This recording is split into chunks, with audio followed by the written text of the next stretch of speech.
Hace apenas una semana publicamos el análisis para junio. Planteamos tres escenarios y dijimos algo que probablemente pocos esperaban. Que si el mercado laboral salía demasiado fuerte, la narrativa podía cambiar completamente y el Nasdaq podría sufrir una corrección importante.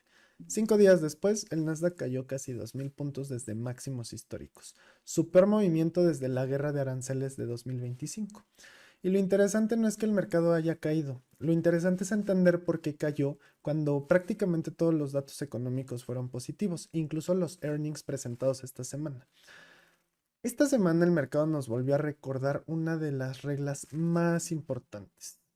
No sube o baja por las noticias, sube o baja por cómo esas noticias cambian las expectativas. Y justamente de eso vamos a hablar hoy.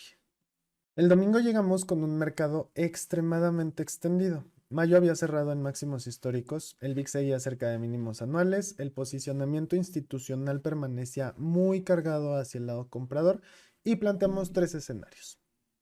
El escenario principal era bastante claro. Si los datos económicos mostraban una desaceleración moderada, el mercado podía seguir descontando futuros recortes de tasas y buscar nuevas extensiones, nuevos máximos históricos. Pero también dejamos sobre la mesa un riesgo, que el empleo saliera demasiado fuerte, porque una economía fuerte con una inflación todavía elevada significa una sola cosa. La Reserva Federal no tiene necesidad de bajar las tasas de interés. El lunes tuvimos el ISM manufacturero, salió en 54 puntos, muy por encima del consenso. Incluso es el nivel más alto desde 2022. El mercado respondió exactamente como esperábamos, sostuvo todas las zonas previstas y activó el escenario 1. El martes tuvimos Jones, más de 7.6 millones de vacantes laborales, muy por encima de las expectativas, y entonces la economía seguía mostrando fortaleza.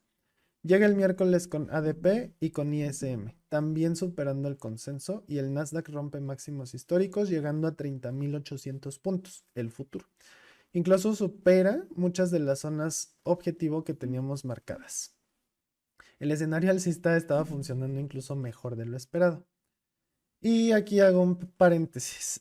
Este era justamente uno de los escenarios que dejamos planteados el domingo. Si no lo viste, ahí está publicado tanto en YouTube como en TradingView. Me gusta revisar estos análisis al cierre de la semana porque es donde realmente podemos validar si el contexto que leímos tenía sentido o no. Ahora, el punto de inflexión. El escenario 1 tenía una condición y esa condición era muy específica. Que el non-farm payroll saliera suficientemente débil para que el mercado interpretara que la Fed eventualmente tendría que bajar las tasas, pero ocurrió exactamente lo contrario. El NFP, dentro del consenso, esperaba 85.000 nuevos empleos. El dato llegó a 172.000, más del doble.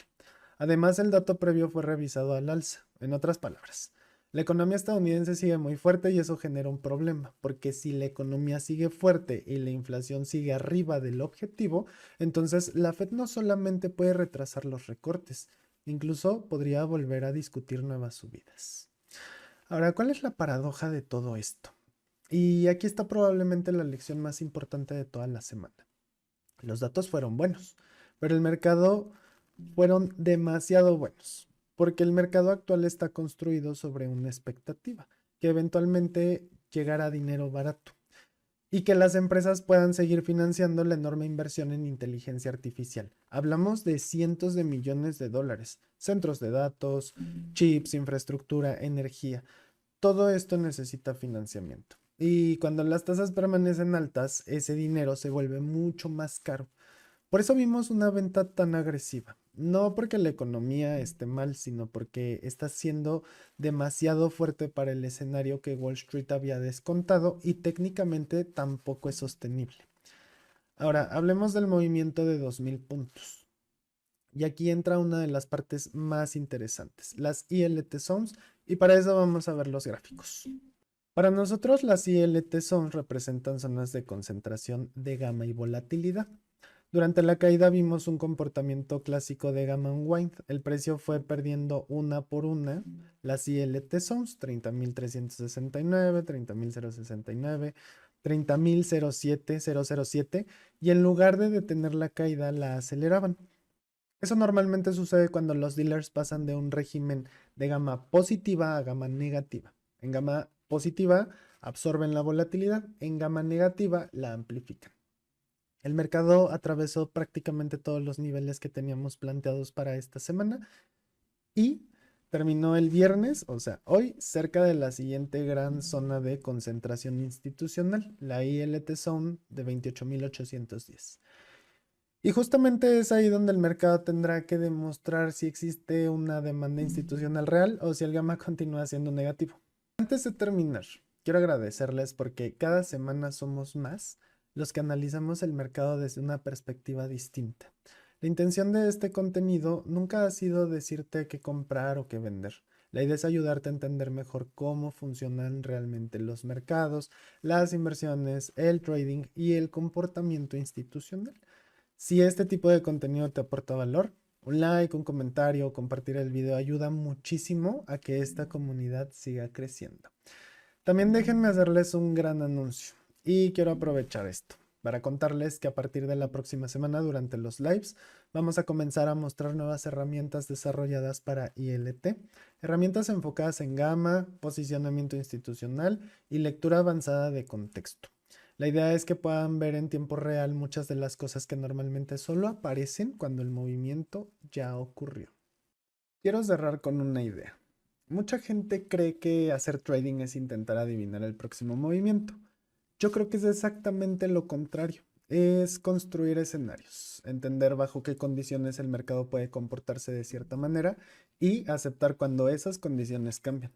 Esta semana el mercado nos dio la razón dos veces. Primero, activando completamente el escenario alcista y después invalidándolo cuando apareció el dato que habíamos marcado como el principal riesgo.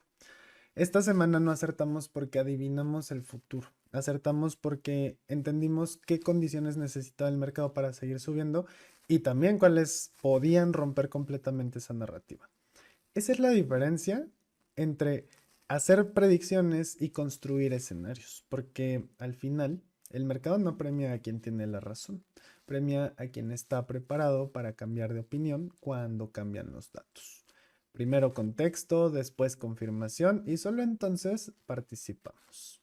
Nos vemos el próximo domingo, Lions. Pásenlo bonito y que vengan los profits. Hasta la próxima.